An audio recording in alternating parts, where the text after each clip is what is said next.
Hello everyone, this is Dr. Carlos Calera Zarco. Welcome to our session number 2 about types of data. In that session, we are going to learn more about different sources of big data, data types and data structures, and the potential of data collection. Here you have the learning objectives for this session. The first one is that you understand the concept of Internet of Events that helps explain the growth in the volume of data that we are witnessing. The second objective is about data structures. You will understand the different data structures and the implications for data treatment and storage. The third one will be to gain knowledge on how nowadays companies are acquiring data from customers and also what types of data can be acquired in a construction project. Finally, you will have the opportunity to reflect on how the data is created through different activities and processes. We are now living in a digital society, a society that has changed very quickly from being an analogic society to become a digital society. And obviously, this is having an important impact over the way we communicate and in particular on the way we do business. So it's clear that we live in a world where society, people and organizations are always connected, are always on.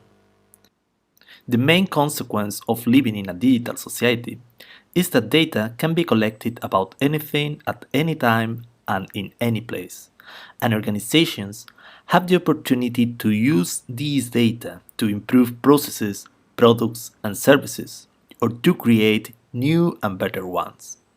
So now, it is possible to collect data from every single event.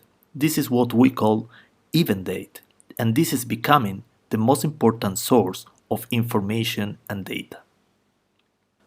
So maybe you have heard about the Internet of Things, but even broader and more interesting is the concept of Internet of Events, which refers to all event data available. The Internet of Events is composed of four categories.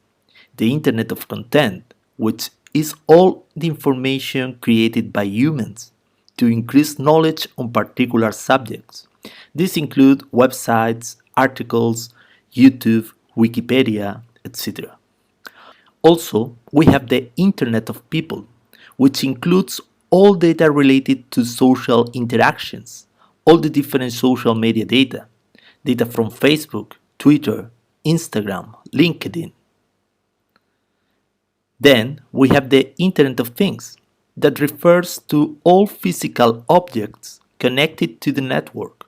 The Internet of Things includes any object that have an unique ID and presence in an internet-like structure. And finally, we have the Internet of Locations, which refer to all geospatial and geographical data, like for example, data from GPS in our smartphones. So we can see how the volume of data that is generated is increasing at an exponential rate. The nature of data is also evolving from data that was collected exclusively from the internet to the data from mobile device to the social data from different social media to the more recent data from smart devices such as drone or data from virtual reality, gaming, etc. So it's clear that data have the potential to generate value. And that's the reason because many authors are using the metaphor that data is equal to oil, basically because we can see some similarities between them. Equally, as we need to explore to find oil, we need to locate relevant data before we can extract them. After locating the data, we need to extract and transform them. We need to clean them. We need to aggregate data. We need to filter, etc. After transformation, we need to storage data. And this can be quite challenging if the amount of data is huge. The comparison in terms of transport is about delivering data to the right person, to the right organization, or for the use of the right analytical tool or software. And finally, the use, as we need oil to drive a car or to take a flight. Similarly, we need data to provide analytical results and to generate value for organizations. Obviously, this is just a metaphor. There are important differences between the way companies use oil and the way that companies use data. But it's interesting to see these similarities, and I hope this is useful to understand the process that we need to follow for data extraction, data transformation, and analysis. Now we are going to talk about data structures. In the picture, you can see that we can distinguish four different levels of data structures, from the unstructured data to the structured data. Big data can come in different forms. Actually, most of the big data are unstructured or semi-structured in nature. However, data analysis performed by organization more usually demands structured data. Structured or semi-structured data will require different tools, different techniques to be analyzed, to obtain key information from them. Structured data is the data that contain a clear and defined data type, format, or structure. So CSV files or simple spreadsheet are clearly structured data. Semi-structured data are usually textual data files where we can easily identify certain patterns that enable analysis. For example, the extensible markup languages, data files that are self-describing and defined by a schema. Quasi-structured data are usually textual data that have different data formats that could be organized with time, effort, and the usage of cleaning tools. An example of quasi-structured data is a web clickstream data. And finally, we have the unstructured data, which is basically data that has no structure at all.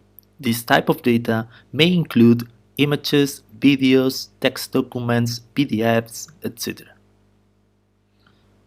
So basically, we can distinguish between structured data and unstructured data.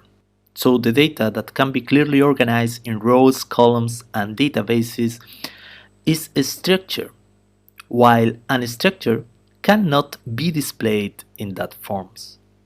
Usually, the structured data are numbers, strings, dates. However, the unstructured are images, videos, emails. According to Gartner, only 20% of the data from companies are structured, while the 80% are unstructured. There are also implications in terms of storage because the structured data requires much less storage than the unstructured ones. Obviously, the structured data are easier to manage and protect with legacy solutions, and in general, it's easier to unlock value from them than from unstructured data. We will do some activities that will help you to understand the difference between data types. Sometimes we are not completely aware of the amount of data we generate in any action in any activity we do.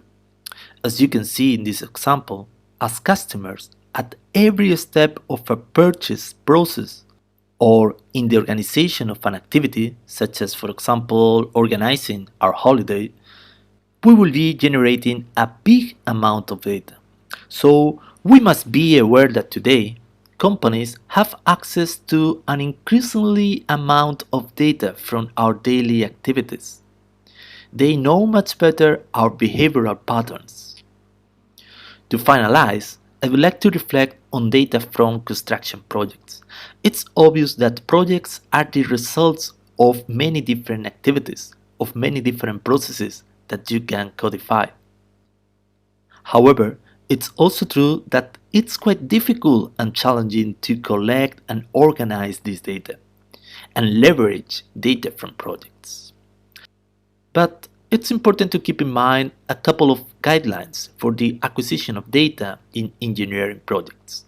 First, we should collect data through the whole life cycle, from the design, execution to the operations and maintenance, and also from end to end in the supply chain. If we reflect a little bit, we can realize that we can gather much data from construction projects.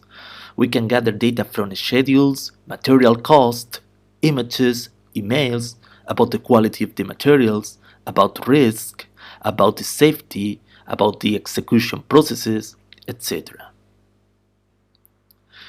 To finish off, I'd like to point out that we are living in an always connected society where data is now collected everywhere at any time and from anything. This is the reason why the Internet of Events acquire relevance. This term emerges by the integration of the Internet of Content, the Internet of People, the Internet of Things, and the Internet of Location. In terms of data structures, we can distinguish four different types of data: structured, semi-structured, quasi-structured, and unstructured. But mainly we can classify them into two important groups: structured and unstructured.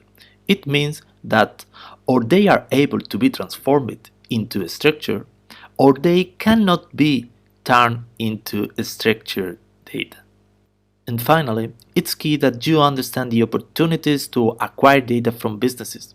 These opportunities to acquire data from businesses and in construction projects are endless, but nowadays it is still complex to unlock value from this data.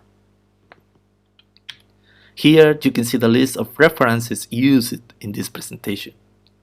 Thank you for listening. I'll see you soon. Goodbye.